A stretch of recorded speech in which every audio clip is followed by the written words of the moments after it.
céus podem vir de nossas próprias mãos. Sentimentos triunfantes brotam naturais. Então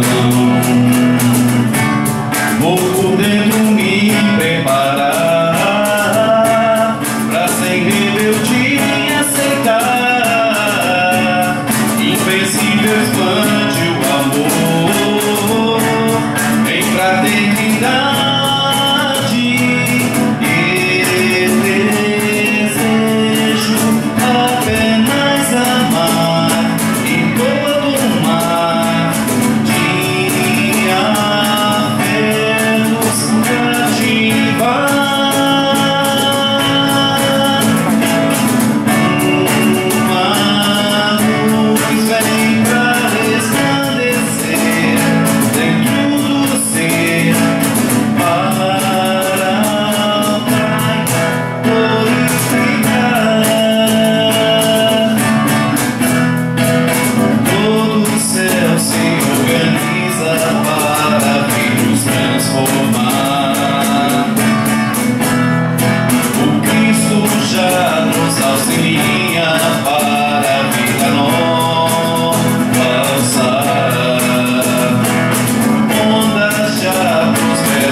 Vem pra resplandecer dentro do ser, para o Pai glorificar.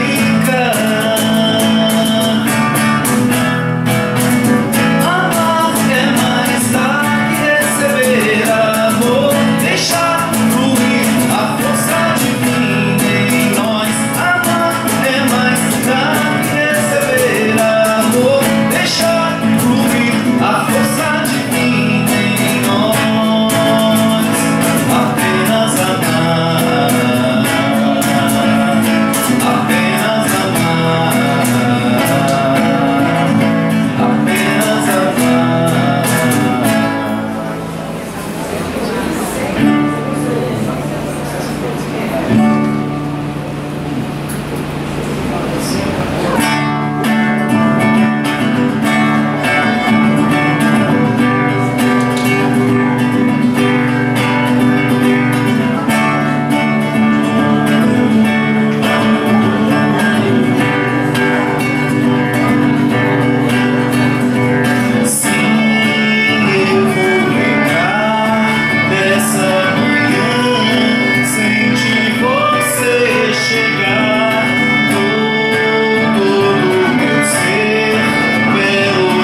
uma vez agradecemos ao Marquinhos Santos Dumont, os filhos, que com muita presteza se disponibilizaram para nos encantar aqui nessa tarde.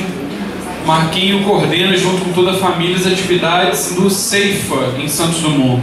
Centro Espírita Irmão Francisco de Assis, com muitos grupos de estudos, seminários, e eles organizam também um encontro que acontece sempre na Semana Santa. Mais uma oportunidade para nós aí, um lugarzinho especial, privilegiado pela natureza, e está feito aí o convite para todos. Bom, vamos retomar então a segunda parte das nossas atividades. Marcos de Mário, mais uma vez, a palavra é sua.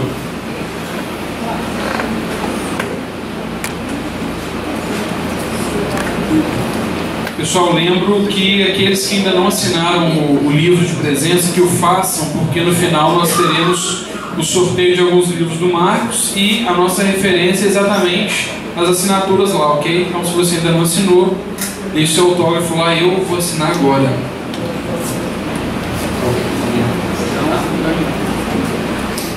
Bom, muito bem, vamos então retomar. Antes de fazermos isso, o estudo propriamente dito, nós temos alguns folhetos de divulgação. Eles são diferentes, então nós vamos passar os folhetos agora, porque nós realizamos todo o trabalho com o site Orientação Espírita. Então nós vamos fazer a divulgação dele. Basta pegar aí o folheto e o outro da aula do livro, para quem quiser adquirir os livros. Vai passar também uma lista, porque o Orientação Espírita, ele publica quinzenalmente um boletim informativo com notícias do movimento espírita, com mensagens, etc. Quem quiser receber o boletim, tem que ter e-mail, então é só preencher aqui o seu cadastro, que é rapidinho, tá? Então vai passar aí essa lista, vai começar aqui, vai passando aí para quem quiser fazer cadastro para receber boletim informativo. Pois bem, nós vamos então iniciar essa segunda parte. Vou pedir para colocar o outro vídeo. Nós vamos trazer, olha só que beleza, olha a tecnologia, nós vamos trazer o cantor francês Charles Aznavour para todos nós. Agora prestem bastante atenção na letra, mas bastante atenção mesmo.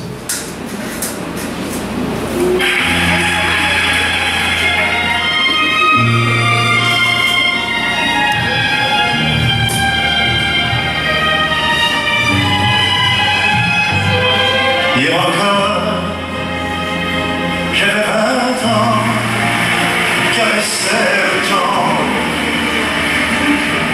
on jouait de la vie comme on joue de l'amour, et je vivais la nuit, sans compter sur mes jours, qui fuyaient dans le temps. J'ai fait tant de projets, sans penser au rêve. J'ai foulé tant d'espoirs qui se sont envolés, que je reste perdu, ne sachant où aller, les yeux cherchant le ciel, le cœur mis en terre.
Bem, essa é uma música para refletirmos profundamente, ainda mais quem está na juventude.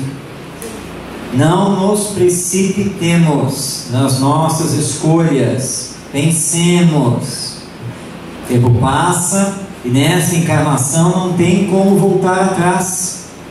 Quantas vezes nós nos arrependemos, ainda mais quando nós passamos já de uma certa idade e você olha para trás e começa a se arrepender. Ah, se eu não tivesse feito aquilo, se eu tivesse feito a outra escolha, se eu não tivesse me precipitado. E é justamente por usarmos mal ou equivocadamente o livre-arbítrio que nós vamos ter dores e sofrimentos. Porque Deus não castiga ninguém. A lei divina é a chamada lei de consequências, pura e simplesmente. Então essa música nos faz uma grande reflexão. Onde estão os meus 20 anos? Passou. O que foi que eu construí nesta existência? Bons relacionamentos? Cresci moralmente? Sou uma pessoa melhor do que era quando lá na juventude? Onde estão aqueles que caminharam comigo lá naquela juventude? O que fizeram da vida? E o Espiritismo, igual a essa música, nos faz pensar, raciocinar, olhar para si mesmo e a vida. E é isso que Allan Kardec trabalha em O Céu e o Inferno. Daí porque ele vai entrar agora no tema sobre os anjos e demônios. Quem são? Onde estão? Quem chega lá? Será que nós podemos chegar? Podemos. Essa aqui é a informação. Podemos ser anjos. Essa é a informação da doutrina espírita. Porque os anjos nada mais são do que as almas dos homens em estado de perfeição. Ao contrário da teologia católica, que informa que os anjos são seres especiais criados por Deus, o Espiritismo diz que os anjos existem, mas os anjos são os espíritos que chegaram à perfeição. Ora, nós somos espíritos, portanto, todos nós vamos chegar a essa condição um dia de anjo, de espírito perfeito, como Jesus o é, o nosso guia e modelo. Portanto, um dia nós seremos como Jesus.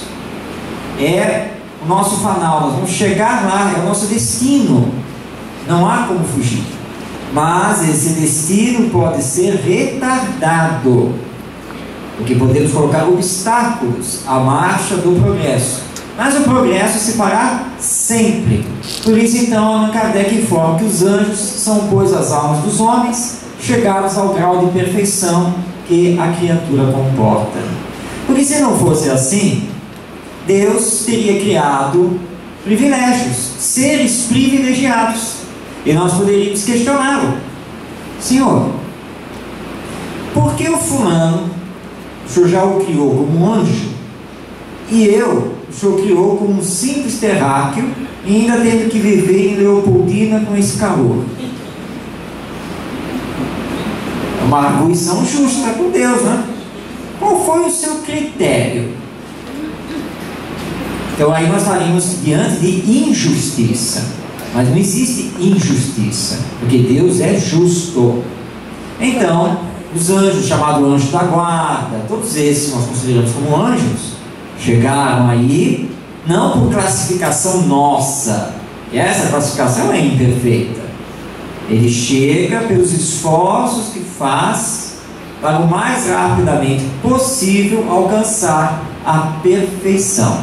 Esse então é o nosso destino, porque todos nós somos almas imortais, todos nós somos espíritos. E os demônios? Será que o demônio existe? Satanás, o diabo, será que eles existem? Para o Espiritismo, não. E esse é o estudo realizado em O Céu e o Inferno. Não tem, não. O Satanás, o demônio, o diabo, nada disso existe. Não existem essas figuras, esses seres. E muito menos que Satanás seria um anjo decaído. Jamais. Porque o anjo é a alma que chegou à perfeição, como é que ele pode decair? Mas segundo a teologia católica, ele se revoltou contra Deus. Ele queria ter o mesmo poder, então ele se revoltou e virou o Satanás que comanda aí os diabos e os demônios. Mas quem chega à perfeição é totalmente bom, totalmente amoroso, justo. Como é que você pode cair no campo da revolta e aí se transformar num ser que é praticamente igual a nível de poder ao Criador? Não há lógica nisso. Kardec discute tudo isso em O Céu e o Inferno para nos informar que os demônios são as almas dos homens em estado de ignorância e de desejo do mal. Então não é um ser específico criado por Deus e que não vai ficar eternamente nisso, que é outra questão. Então ele vai ser do mal sempre? Não, isso não existe.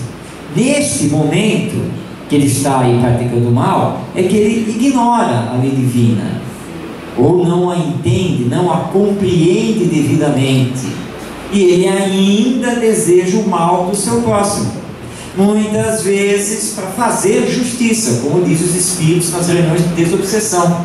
Mas ele, lá na vida passada, me fez isso e aquilo e tem que pagar por isso.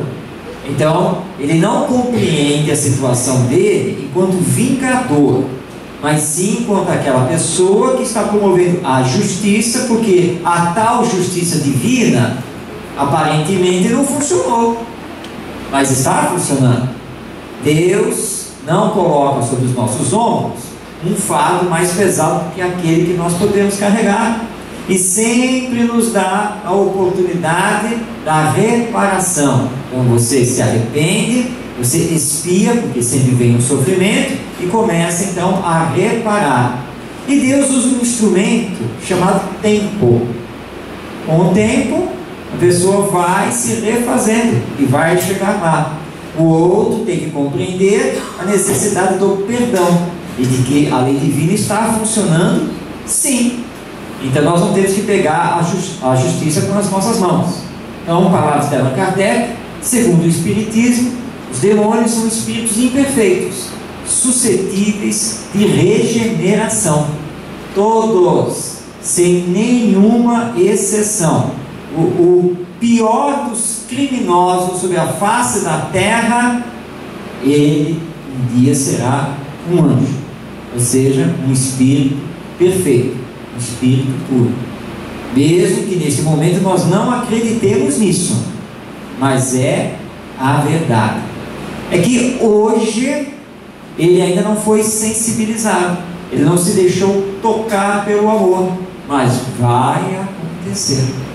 Vamos ler, por exemplo, o livro que já foi citado aqui, o Libertação, do Espírito André Luiz. Está lá o nosso Gregório, terrível comandante lá das falanges obsessoras, mas no final do livro o que vai acontecer?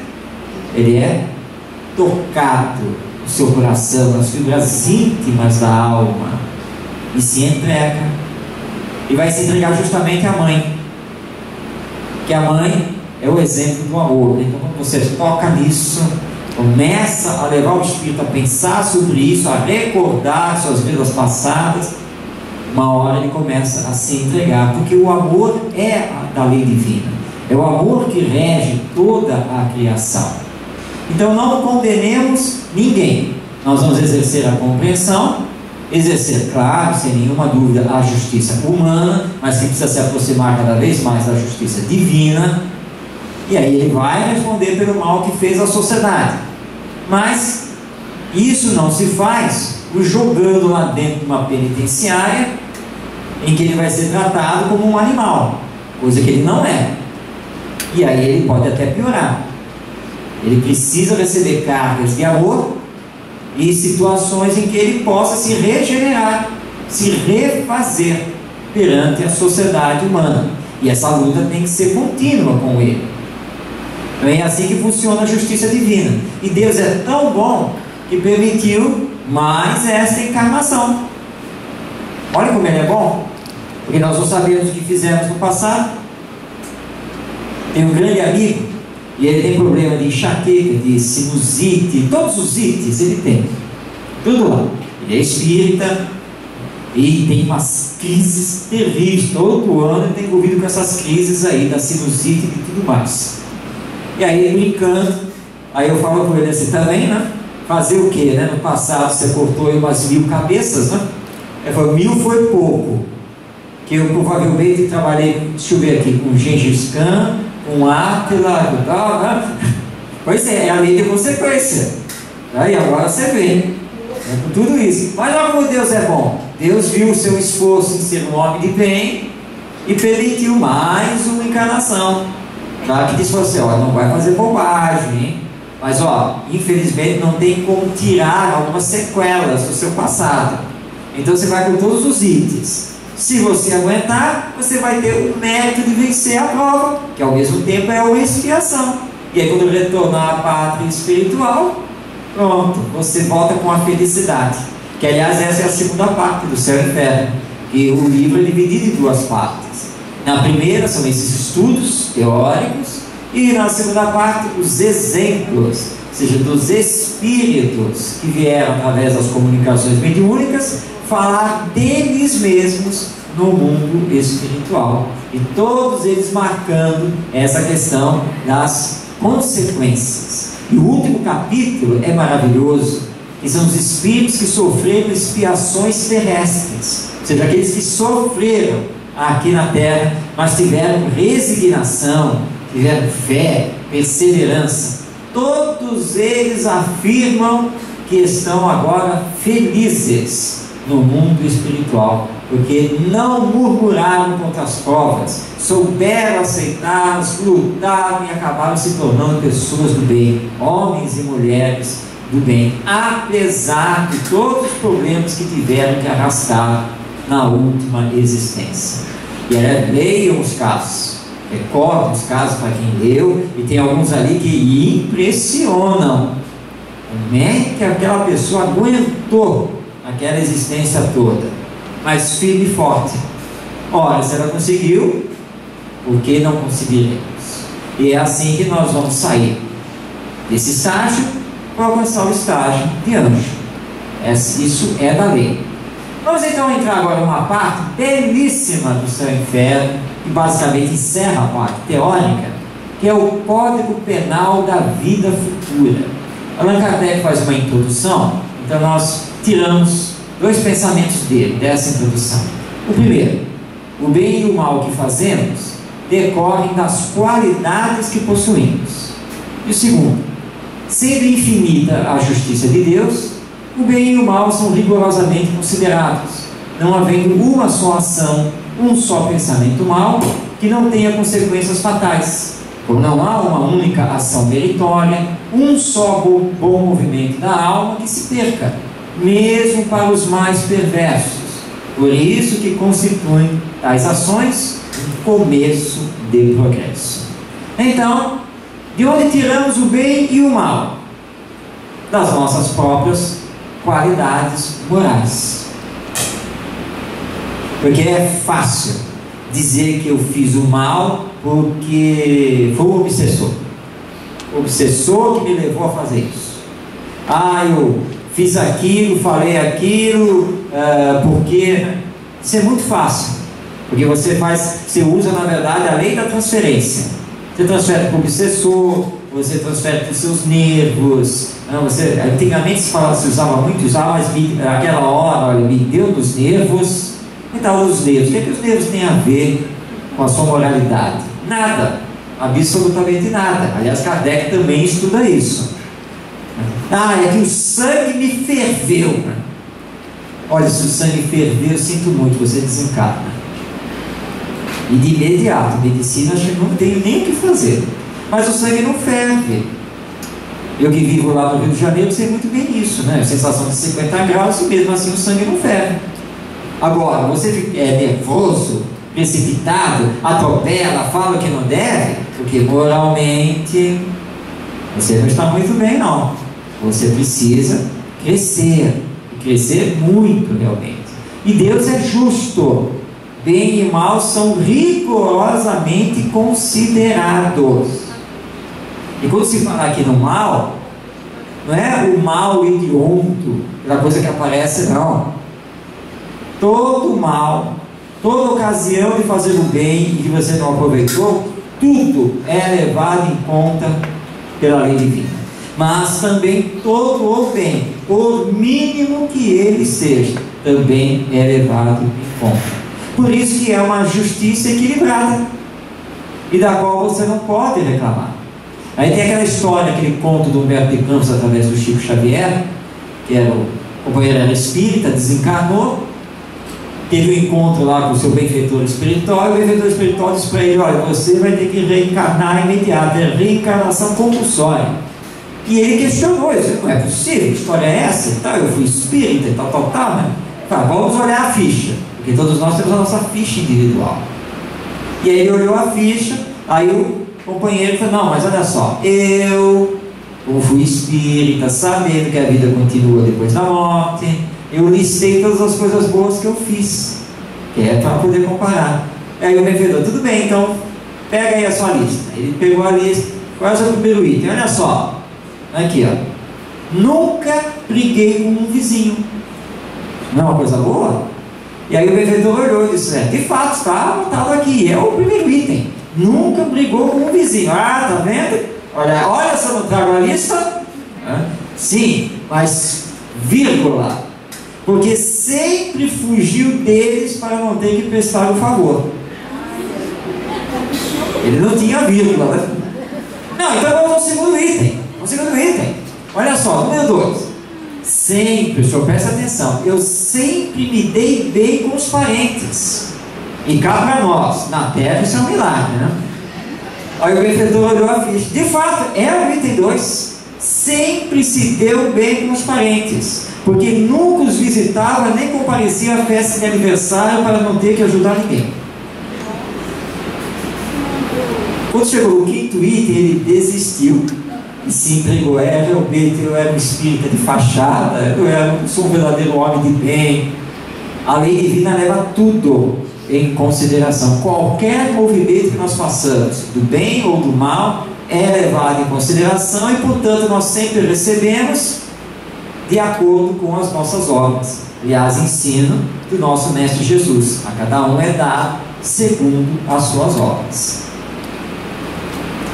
Ainda comentários de Kardec: o arrependimento, conquanto seja o primeiro passo para a regeneração, não basta por si só, são precisas a expiação e a reparação.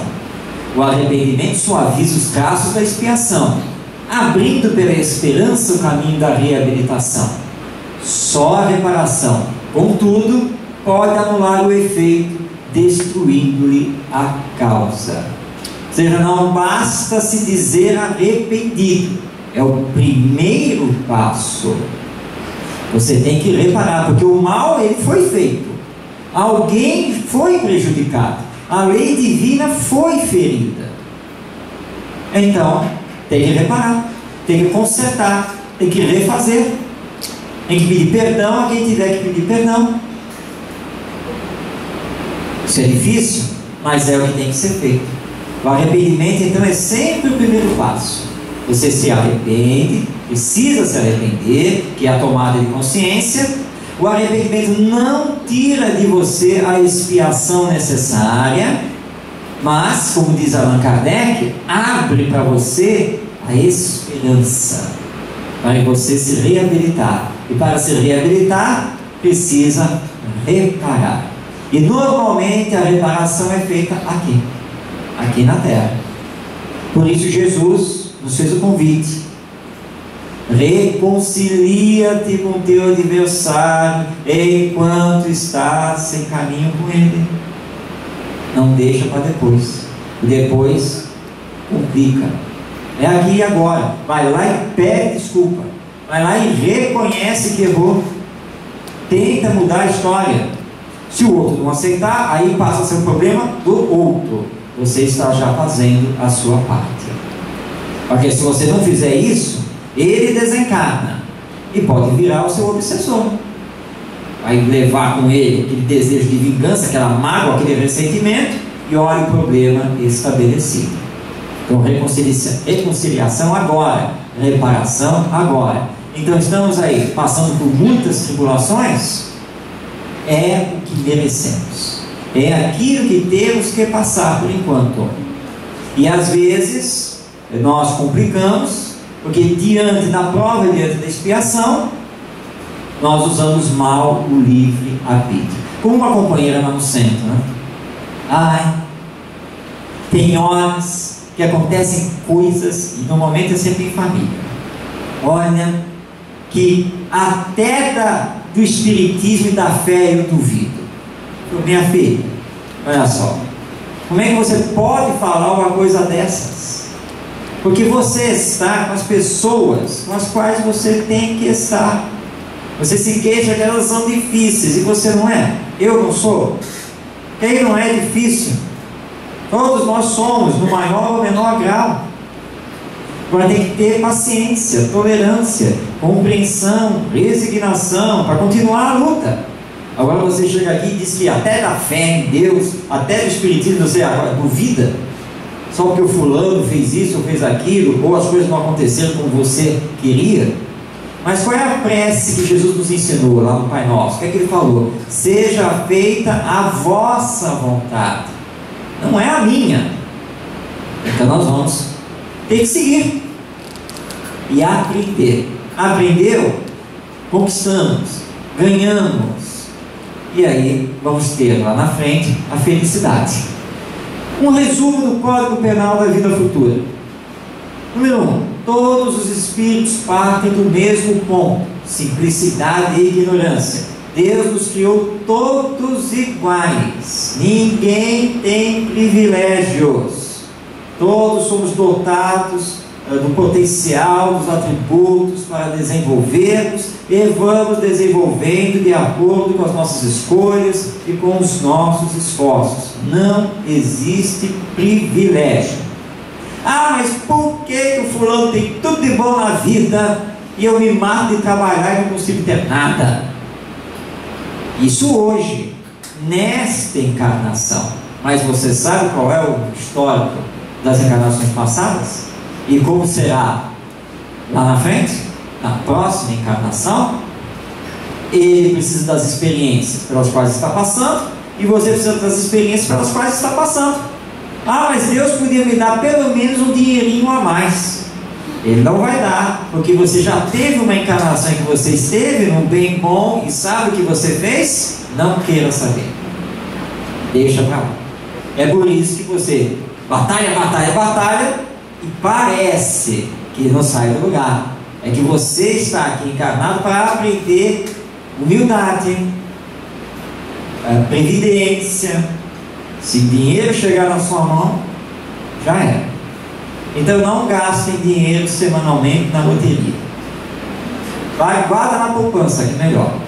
Aí lá na frente, o tal do dinheirinho que você tanto desejou, ele vai acontecer. Mas aí se a morte chegar e eu desencarnar, não vou usufruir. Mas você aprendeu a lição da previdência e deixou um amparo para os seus. Pronto, isso é que gera felicidade. Ou você queria o quê? Ah, você queria ter uma mansão em Leopoldina com piscina climatizada. Tá. Mas aí você ia se perder. Porque obviamente que você não ia mais participar de pré-cogial, de cogial, depois nenhuma, né? Então Deus sabe as experiências pelas quais você precisa efetivamente passar. Não há penas eternas. Deus não repudia nenhum de seus filhos. Não há espírito incapaz de progredir, e não há espírito voltado à eterna inferioridade. A lei é de evolução, progresso sempre, mesmo que ele seja mínimo, mesmo que ele seja vagaroso, mas é progresso sempre. Ninguém é condenado a ficar eternamente em determinada posição. Isso não existe. Mas e quando eu chegar à perfeição? Você vai ter muito trabalho, porque você vai ser um co-criador junto com Deus, na regência desse universo infinito. Você não vai parar, ajudando os seus irmãos que estão na senda evolutiva. Então tem muito trabalho, ninguém vai ficar lá parado. E Deus não repudia ninguém. Ninguém mesmo. Ah, eu fiz tanto mal, é tanto isso, tanto aquilo, que Deus, olha, deve ter rasgado a minha ficha. Não, Deus é Pai, não esquece você não, e vai mandar o auxílio, vai ser misericordioso também. Ele não pode tirar de você as provas e expiações necessárias, mas pode amenizar, pode colocar o indivíduo ali que vai ser o seu arrimo, seu ombro amigo, um encontro religioso para você se sustentar na fé. Tudo vai sempre acontecer para o seu bem, nunca para o nosso mal. Então, não existem penas eternas. O bem e o mal são rigorosamente considerados, que nós já falamos, a cada um segundo suas obras. A alma traz consigo o próprio prêmio ou castigo, onde quer que se encontrem. É o que nos acontece aqui. Você teve carro, saiu com o carro, aí o pneu furou e você teve que parar. Aí você desce do carro e começa a xingar: isso é hora, agora vou ter que trocar esse pneu, também é isso, tá, é isso que dá para ter um carro zero. Aí você dá um soco na lataria porque você ficou nervoso, amassou o carro. Agora tá vendo, né? Essa indústria de hoje em dia nem faz carro como devia, qualquer coisa amassa isso daqui, não sei o que. Então aí você, todo nervoso, dá um chute no pneu, aí o amortecedor arria, ele estava quase no ponto. E aí você começa a pôr a culpa na indústria automobilística, nessa rua cheia de buracos, que aliás só existe buraco porque o prefeito é isso e aquilo, e você só vai se complicando. Era só um pneu a ser trocado, agora você já tem que levar para o mecânico, já tem que consertar a lataria, eu não sei o que. Tudo por culpa sua, porque você não manteve a calma para resolver a situação. Por isso, então, a colocação: a alma traz consigo o próprio prêmio ou castigo. É o que você é. Certa vez com meu filho, ele estava lá procurando lá uma apostila no armário lá dele, que estava uma bagunça, ele não achou a apostila. Meu filho, olha só, precisa aprender a ser organizado. Vai que você dependesse mesmo do material, do conteúdo dessa apostila, como é que ia ficar? Não é? Então, aprenda a organizar, classificar, não pode ser assim e tal, né? Aí ele se olhou, se percebeu, porque ele já vinha recebendo lá umas queixas, umas broncas, né? E aí ele começou a mudar, e vai, realmente, né? Preciso de organização, né? Não pode ser assim e tal, é muito melhor quando você sabe que estão as coisas, pode localizar. E hoje, está aí adulto, com a sua própria vida, aí, pessoal todo organizado, aprendeu. Mas ele trazia aquilo que já era uma coisa dele, né? De meio desleixado, né? Só que está nessa encarnação para novos aprendizados, não para repetir erros do passado. Eu vou, está na hora, você já conhece a doutrina espírita, e aí? Como é que fica?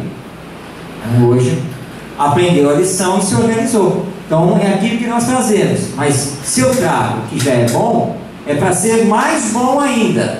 E se eu trago aquilo que não é tão bom, é porque eu preciso corrigir, preciso começar a transformar uma coisa boa. Vamos em frente. Número 5. O céu ou o inferno estão por toda a parte, onde existam almas felizes ou sofredoras. Por isso nós precisamos saber escolher os nossos grupos, as nossas amizades, os locais que frequentamos. Queremos felicidade ou infelicidade? Estamos sintonizando com quem?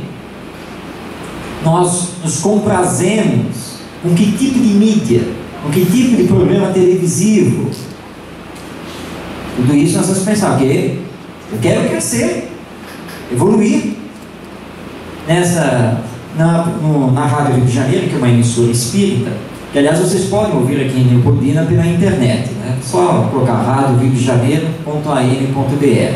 Nós temos um programa que é o Debate na Rio. Ele é de segunda e quintas às 13 horas. Eu faço parte da equipe de debatedores da quinta-feira. E nessa quinta-feira, o tema foi pluralidade dos mundos habitados, porque a NASA acabou de publicar que eles conseguiram encontrar mais 8 exoplanetas, ou seja, planetas fora do nosso sistema solar, que estão em zonas, nas suas respectivas galáxias, estão em zonas consideráveis habitáveis. Planetas que mais ou menos fisicamente, geologicamente, se aproximam do planeta Terra e que, portanto, poderia ter vida lá, a vida orgânica. Então, brincando lá nos bastidores, o nosso Gerson Monteiro, que coordena o debate, falei assim para ele, assim: ô Gerson, olha só, eles descobriram mais 8 planetas parecidos com a Terra. Será que entre esses 8 tem um verão mais ameno? Ele entrou na brincadeira e falou: tem, ou se tem. E será que seria possível na próxima encarnação eu ter um requerimento, alguma coisa, para na próxima ir para esse que tem o verão mais ameno? Assino agora. Não tem problema, já está querendo ir, então vai. Tá bom. Agora, a sua assinatura tem validade? Aí, meu filho, aí já é outro problema. E por isso que eu recomendo você continuar aqui. É melhor enfrentar esse planeta e transformá-lo do que querer só o bem bom em outros. Que, aliás, você só vai ter se tiver o mérito. Se não tiver, não adianta. Querer você pode, mas daí a poder já é uma outra história. Item 6. A duração e a natureza das penas depende da gravidade da falta, do conhecimento do autor, das circunstâncias, da permanência no mal ou do arrependimento seguido da expiação e da reparação. Quanta coisa, não é? Então não nos queixemos: isso não passa, que coisa, eu não aguento mais sofrer, e não sei. Depende de tudo isso. Qual foi a gravidade da sua falta? Na existência anterior ou aqui? Evangelho segundo o Espiritismo, capítulo 5. Causas atuais e anteriores das aflições. Qual é a gravidade da falta? Você tinha pleno conhecimento ou a sua falta foi por ignorância? Você levar em consideração. Se tinha pleno conhecimento, agravou. Quais foram as circunstâncias? As circunstâncias levaram você àquele ato que no fundo você não queria, ou, bem pelo contrário, você articulou tudo, planejou, pensou. Isso agrava. E assim por diante. Quanto tempo você permaneceu no mal? Às vezes são várias encarnações. Então, por isso que hoje a dor não passa, os problemas não passam, porque é a sua expiação. Mas você pode ter a dor e não ter o sofrimento, ou pelo menos minimizá-lo. A dor não tem como escapar, mas o sofrimento é controlável. Aí você controla e vai. Eu tive uma crise do nervo ciático e nos exames descobri que tinha uma hérnia de disco. Ok, então agora não pode isso, não pode aquilo, tem que fazer exercício, tem que não sei o que. Muito bem, então você se readequa e vai indo em frente. E durante todo um período você passa muito bem, mas de repente você faz aquilo que não podia, ou seja, sai carregando peso aí que você era proibido. Nova crise. Então vamos lá fazer exame de novo, porque a crise está demorando muito para passar. Faz os exames e aí a descoberta. Agora eu tenho 2 hérnias de disco, mas eu fiquei feliz. Por que eu fiquei feliz? Porque só tinha uma, coitada, sozinha, isolada, não é? Agora tem uma irmã muito melhor. Aí mesmo, mas mesmo assim tem que viver, não tem que viver? Tem. Então continua, faz fisioterapia, faz isso, faz aquilo e continua. Aí vai seguindo em frente. É claro que eu não estou querendo que a terceira irmã chegue. Vamos fazer de tudo para que isso não aconteça. Mas dá para viver, dá para continuar a fazer todas as coisas. E assim nós vamos tocando. Então, ai meu Deus, você que tem que viajar, aí vai ter logo. É o que me cabe. Agora, eu reconheço que a culpa é minha. É o passado. Não estou falando do passado, estou falando do hoje. A culpa é minha. má postura, que nunca tomei cuidado com isso, só agora, e é difícil que quando você passou dos 25 anos, como é o meu caso, é difícil você refazer hábitos. Como é difícil? O mau hábito, então tem que se vigiar, postura, não sei o que, então mais novos aprendizados, e aí nós vamos levando.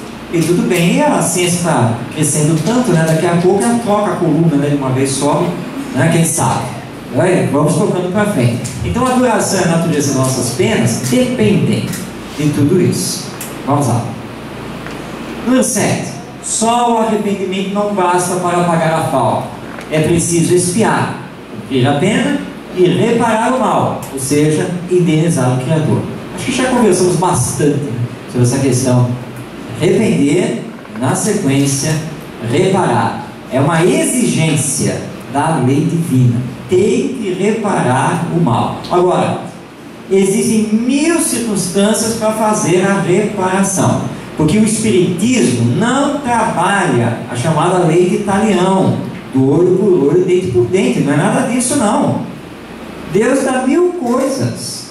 Aí chega lá para vocês e diz assim: olha, bom, em algumas encarnações passadas, você atropelou, prejudicou, etc, etc. Muito bem. Agora, para a próxima encarnação, como você se arrependeu e está agora querendo fazer coisas boas, você precisa reparar o que você fez para aquele pessoal todo nas outras encarnações. Certo? Então, muito bem. Como você agora já está com essa índole para se ligar um pouquinho mais com a religião, com a fé, então vamos planejar o seguinte: que tal você ser espírita na próxima encarnação, e aí eu ponho sobre os seus ombros você ser diretor de um orfanato, e no orfanato você vai receber muitos daqueles que você atropelou e prejudicou no passado. Agora você vai ter saúde perfeita, porque você vai ter que batalhar até os 90 anos lá. Tá? Saúde perfeita, vou te dar uma boa condição de vida, mas você vai fazer o acordo comigo. Você vai abraçar o orfanato, a creche, até o final da sua vida. É a sua expiação, você está reparando. Não vai ter problema financeiro, não vai ter problema de saúde, mas vai lá ter que se dedicar integralmente com aquela criançada. E uma criança pior que a outra, claro, né? E com aquelas que tem você atravessado, né? Porque o psiquismo, né, é esse. Então todas aquelas crianças chamadas problema, crianças difíceis, são essas mesmo que vão bater na sua instituição. Mas é o passado, elas são eles vindo. Então essa é a sua expiação, viu? Expiação gostosa. Você vai ser um grande educador se você não falir nessa missão. Claro, você vai ter que fazer todos os esforços para cumprir. E aí você repara o passado e ainda ganha méritos para retornar ao mundo espiritual uma condição mais feliz. Então nós não estamos aqui para sofrer. Fez o mal, agora vem para sofrer. Não é assim. Você vem também com a expiação acaba se transformando numa missão, se você souber bem resolvê-la. Vai lhe trazer algumas dores, problemas, sim. Não é? Imaginem cuidar aí de uma creche, orfanato com 100, 200, 300 crianças vindo de comunidades carentes, crianças abandonadas. Vai lhe dar muito trabalho, mas faça o que você fez no passado. É melhor aceitar essa condição. Então é assim que a lei divina funciona. Então você vem expiar e reparar. E ninguém sofre por erros alheios, a menos que tenha dado causa ou impelido alguém ao erro. Então você não paga pelo erro do outro. É individual. Então o Espiritismo derruba essa questão lá do pecado de Adão e Eva que nós estamos pagando até hoje.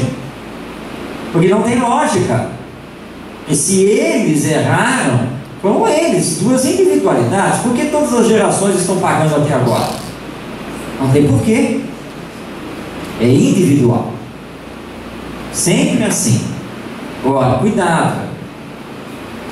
Quando nós somos a causa. Você não fez, mas foi a causa, né? Quando você diz assim, fulano, sinceramente, se eu fosse você, e dá lá a sua opinião venenosa, você que está do lado de fora, a tal fulana ouve. Vocês conhecem a história também contada pelo irmão X, né, nosso Roberto de Campos, através do Chico? Que é a história, olha o que é você acabar sendo a causa, tá? A dona Henriqueta era a fofoqueira da rua, muito amiga lá da outra fulana.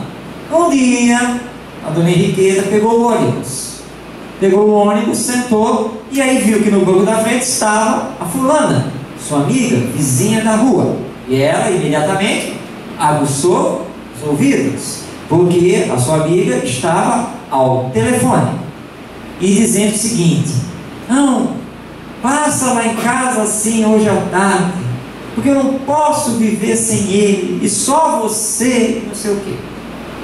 E ela, o quê? Como é que é? Minha amiga tem um caso? Volta que ela está marcando um encontro com alguém às 3 da tarde hoje lá em casa? Foi isso que ela estava falando no telefone? Meu Deus! Isso não pode ficar assim? E a Henriqueta chegou em casa, e o esposo foi lá almoçar, trabalhava perto, e o esposo trabalhava, o esposo na outra, mesma empresa. E ela inquieta, e o marido perguntou: o que foi, mulher? Eu não queria falar nada, mas nós somos muito amigos, eu tenho que falar isso com você. Eu peguei a fulana hoje marcando um encontro. Como é que é? É isso mesmo, e pior, na casa dela. Enquanto o esposo do nosso amigo está lá trabalhando com você, ela está tendo um caso. Bom, ele chegou no serviço, chamou o amigo: vem cá, fulano, tem que falar uma coisa para você. Pegou e falou: sua esposa está tendo um caso para o casamento, agora às 3 da tarde ela tem um encontro em casa, assim. Bom, o homem não conseguiu mais trabalhar, né? Saiu da empresa e foi dado flagrante. Entra em casa sorrateiro, 3 da tarde, vai até o quarto, e tem um rapaz dentro do quarto ajeitando a cama, e a esposa em pé. Ele olha, dá um grito, tem um infarto fulminante e desencarna. Inteiro. Lá veio a dona Henriqueta dar as condolências para a amiga, e ela: meu Deus, que tragédia! Logo no dia que nós íamos comemorar o nosso aniversário de casamento, e eu tinha comprado um colchão novo. O rapaz estava lá instalando que eu ia fazer uma surpresa para ele. É o rapaz do colchão? Mas e agora? Pois é, mas pelo menos me restou um amor. Aí ela disse: opa, que é o Xaninho, né, meu gato? Pelo menos eu vou ficar com ele, o meu segundo amor na vida. O que é que a Henriqueta vai responder perante a lei divina? Ela foi a causa da desencarnação dele, interrompeu o casamento, a relação afetiva. Ela vai responder perante a lei divina, porque ela se precipitou, pré-julgou, aumentou sei lá quantos pontos na história, inverteu tudo. Então ela carrega a grande culpa. Não fez, mas foi a culpada pelos acontecimentos. Então temos que tomar cuidado. Bom, com isso então nós encerramos esse resumo aí do Código Penal da vida futura. Tem muito mais, tá, gente? Tem muito mais itens do Código Penal. Isso foi só um resumo. Vamos deixar para vocês aí, os folhetos já passaram, o site do Orientação Espírita e aqui o da Rádio Rio de Janeiro, a nossa emissora da Fraternidade. Bem, nós ainda vamos ficar mais um tempinho, vamos ficar só mais um tempinho, porque vamos abrir agora para vocês, para que vocês que quiserem fazer alguma indagação, fazer alguma pergunta dentro do tema, obviamente, eu vou então ocupar lá o outro microfone e o Tonheca vai ficar com este para percorrer então a plateia, tá bom, gente? Então vamos abrir agora para as perguntas.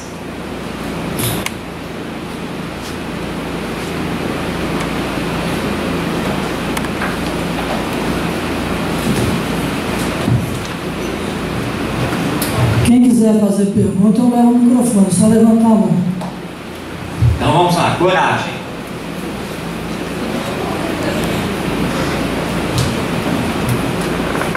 Fiquem à vontade.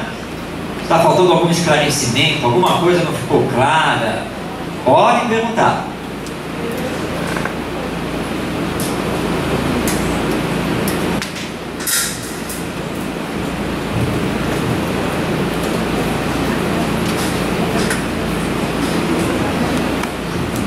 O microfone vai chegar.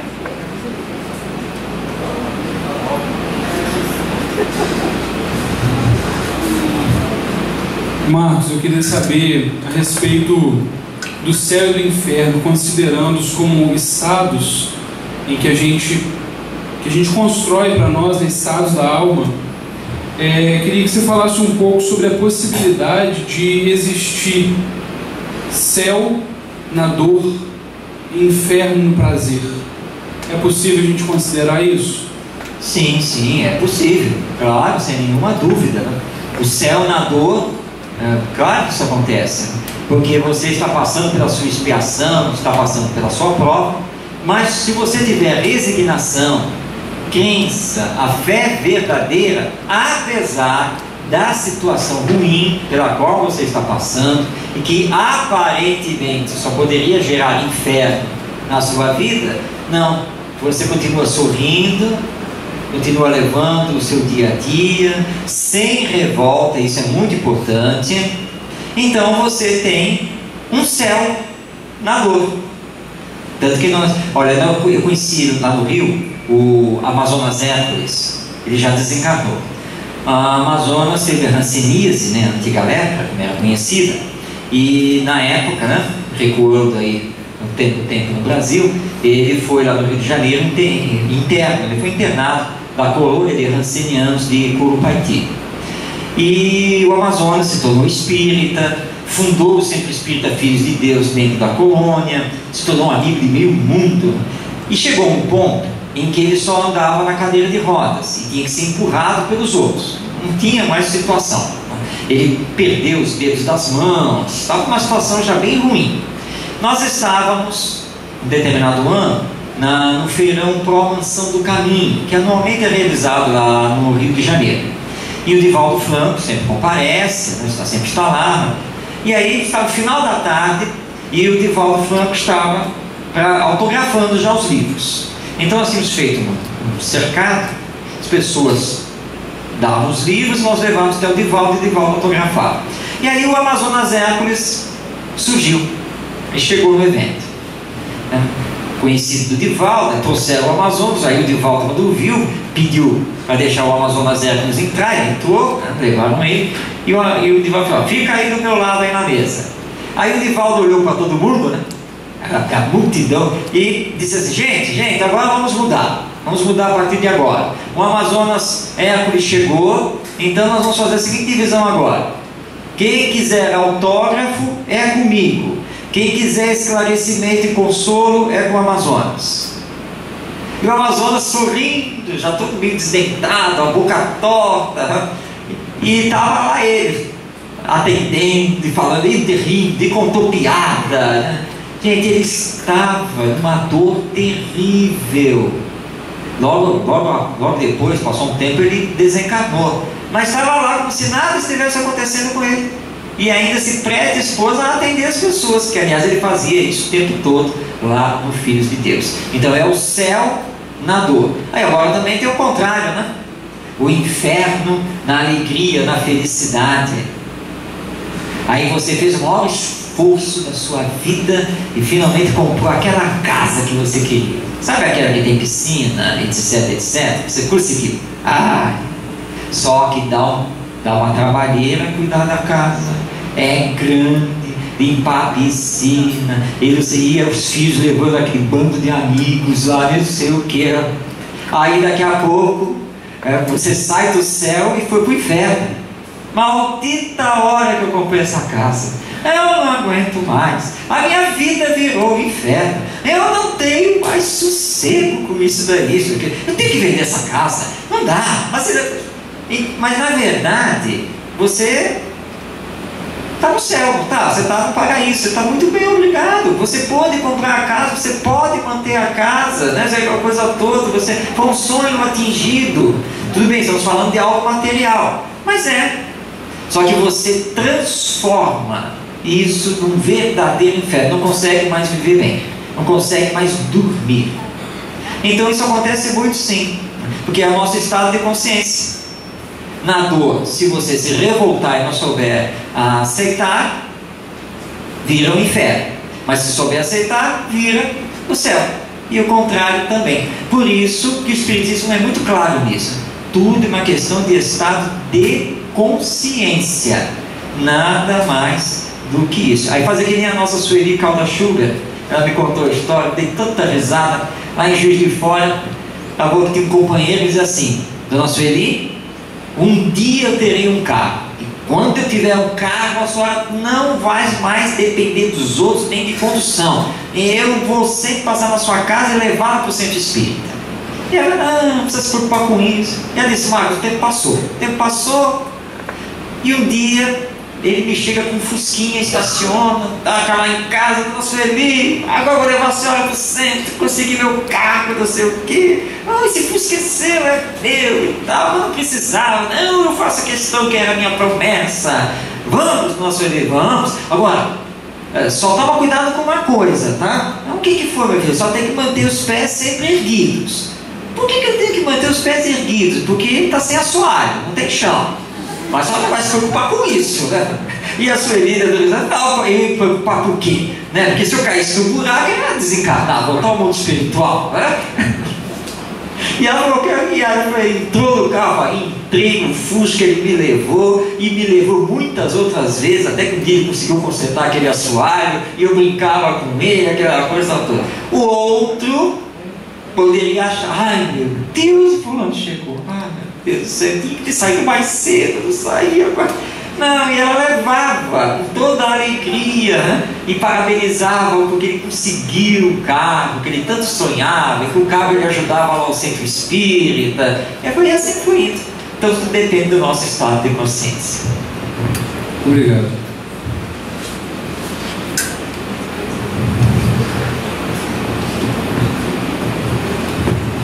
Eu tenho uma dúvida com relação a trabalhar com as crianças que estão à nossa volta, até de evangelização, com relação ao céu e inferno. Como que a melhor forma de abordar esse assunto com as crianças menores, o entendimento dela, porque a gente sabe que são espíritos velhos, mas na condição de consciência, né? Sem dúvida, são espíritos novos, né? É uma nova encarnação, né?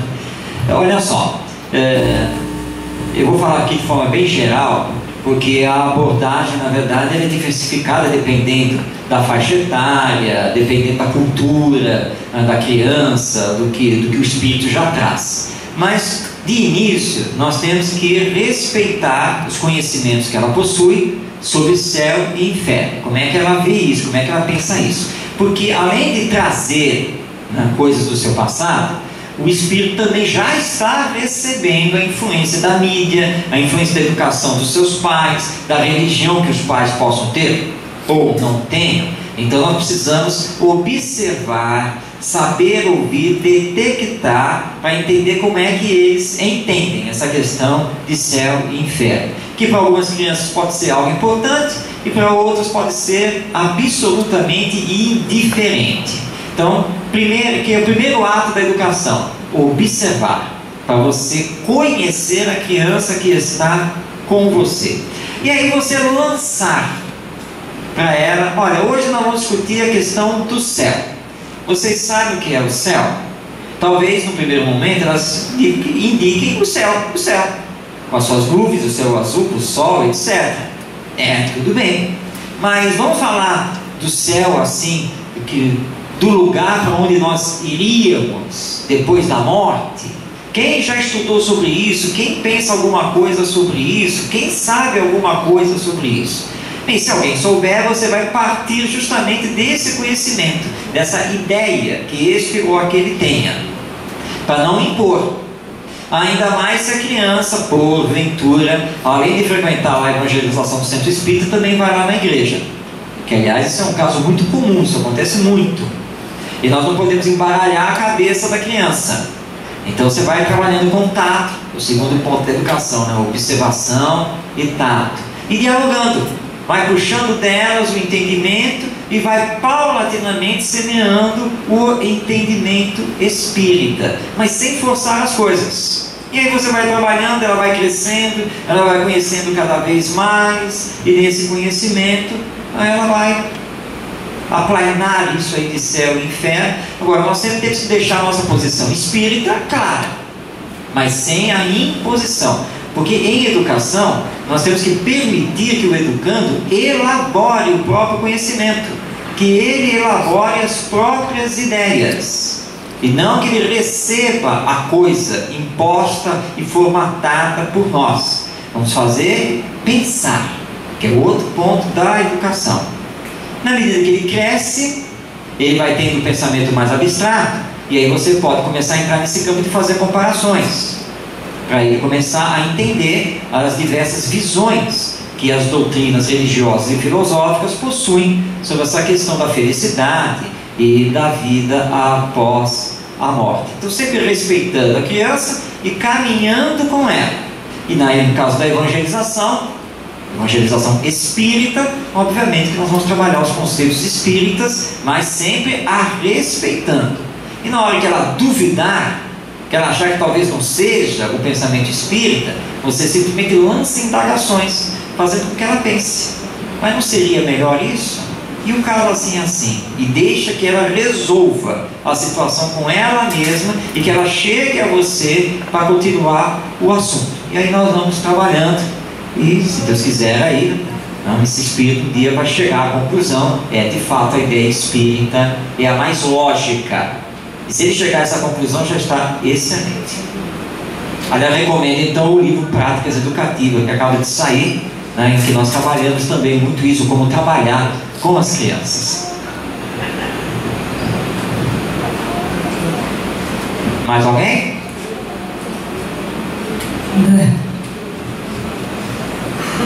Gente, lembrando que ao final das perguntas, nós teremos mais 42 músicas do conjunto musical dos Campos do Mundo, né? Depois da prece de encerramento,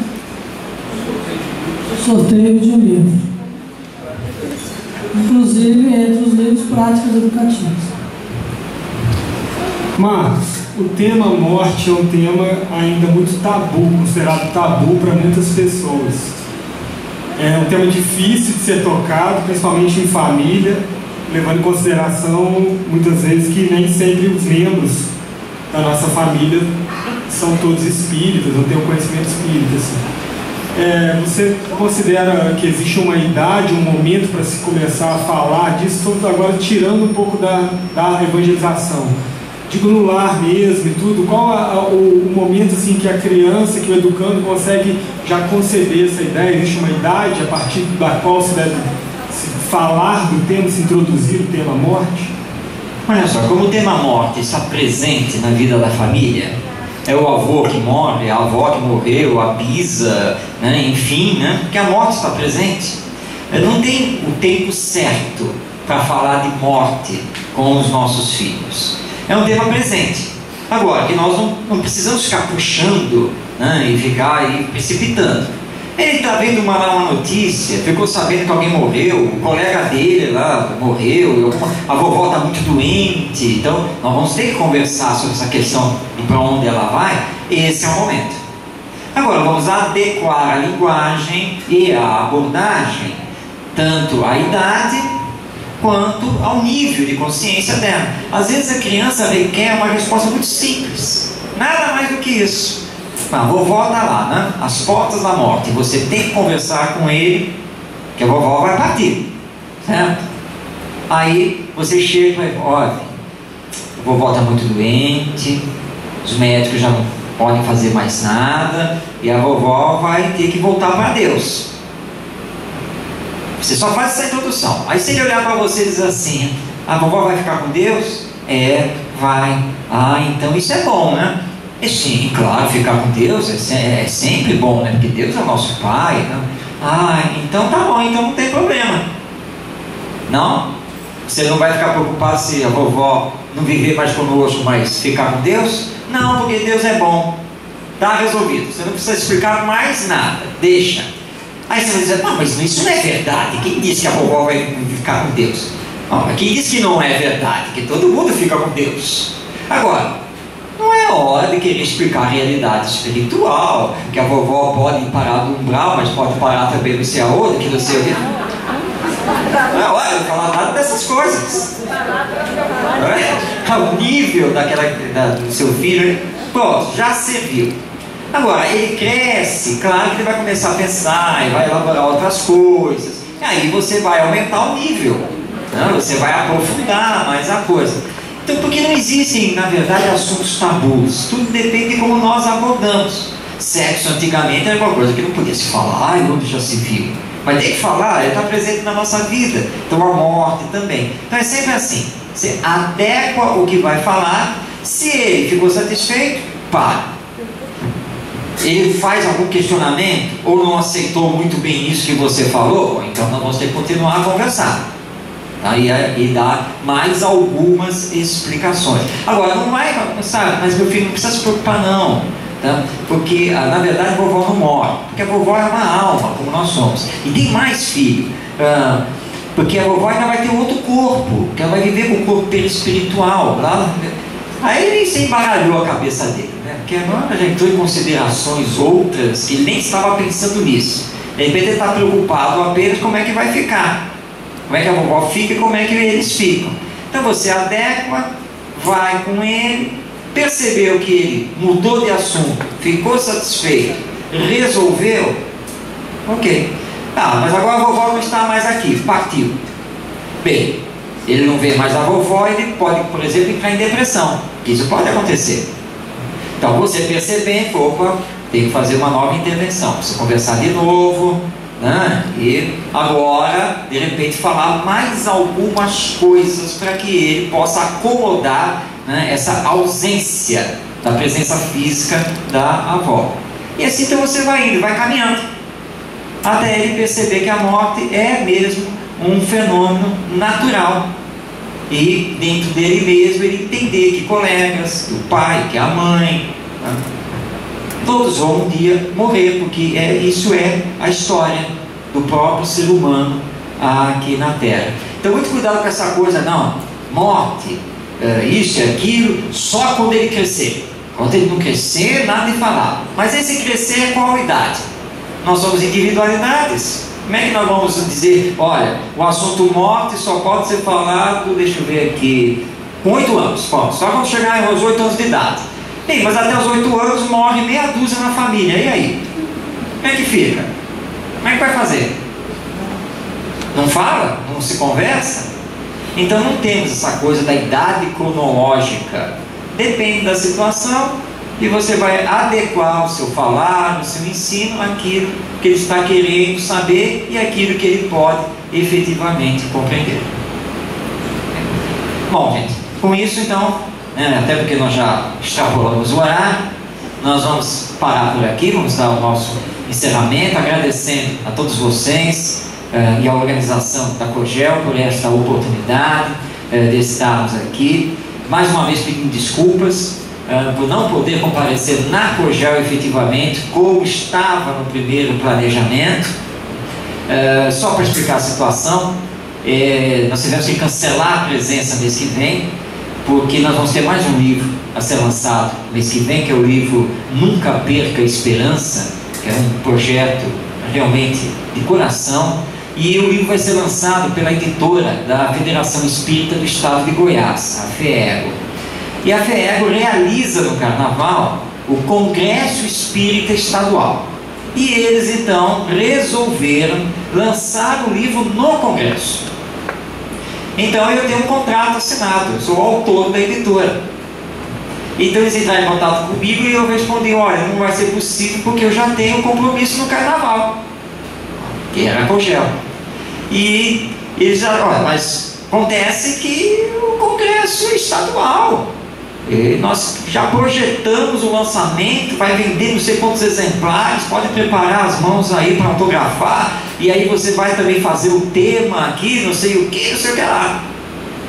Aí eu de novo respondi, mas olha, estou firmado lá em Leopoldina, né?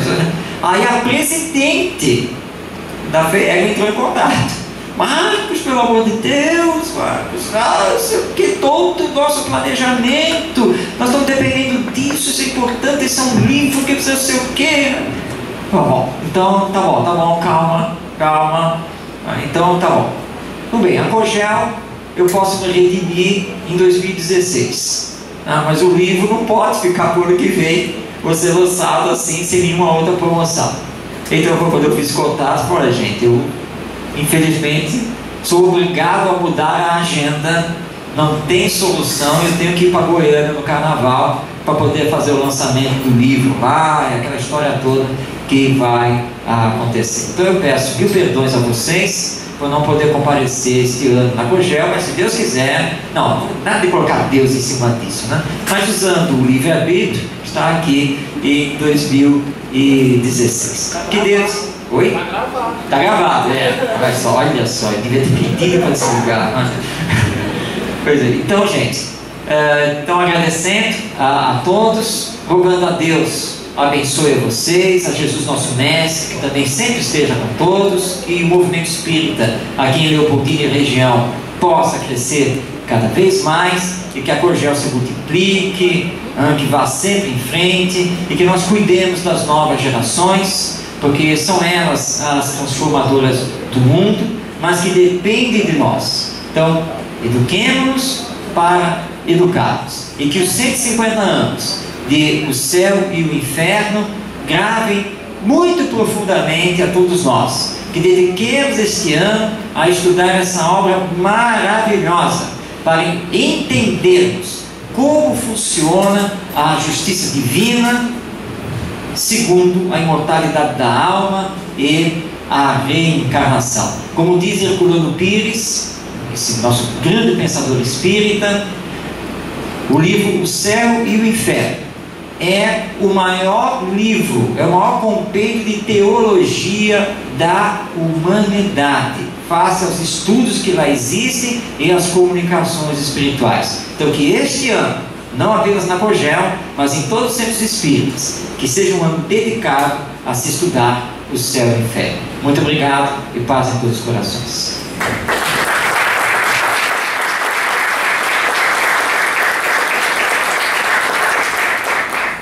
Nós agradecemos, viu, Marcos, sua presença aqui, Precisa com que aceitou o convite.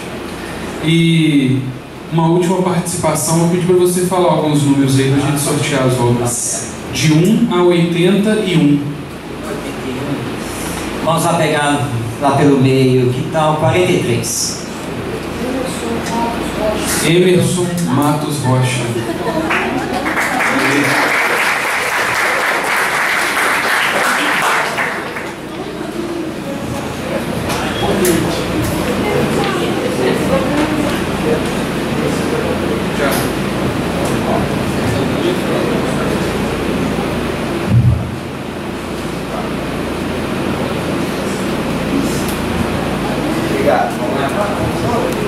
Então, agora vamos no 81, fica mais ou menos no meio, então vamos ficar com o número 12.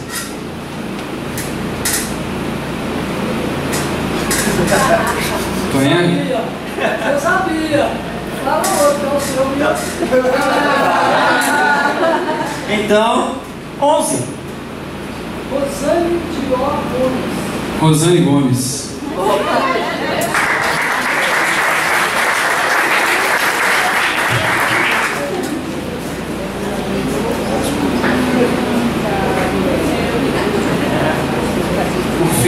Por fim, agora tem que subir, né? Então, subindo, vamos lá para o 65. Maria das Graças. Maria das Graças. Quintino. Aqui, ó, Maria das Graças. Maria das Graças.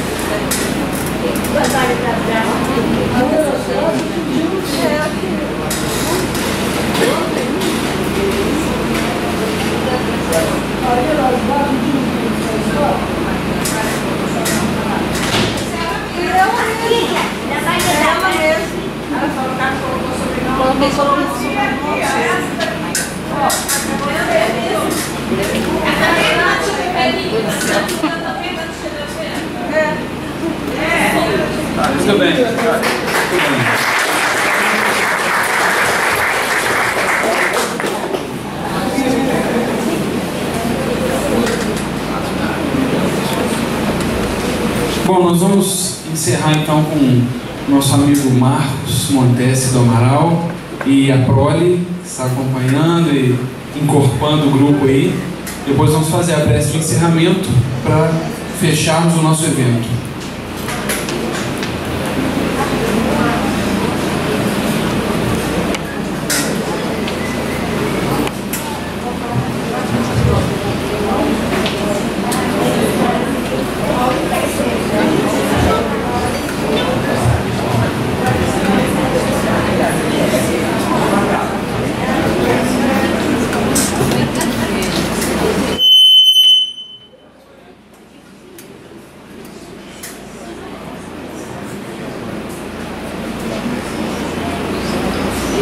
Nós vamos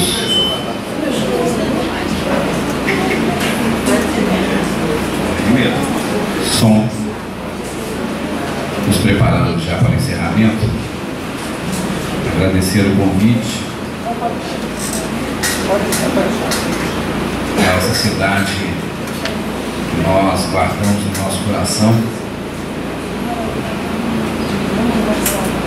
quando pensamos em Leopoldina.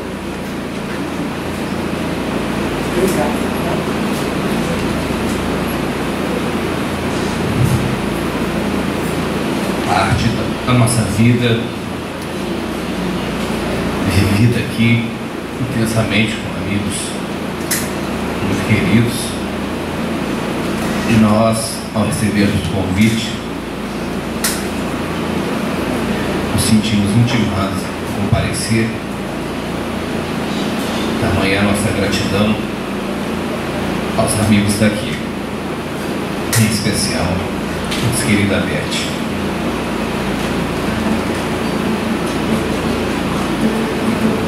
Vamos botar luz e prece para encerrar.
Mais uma vez agradecemos ao Marquinhos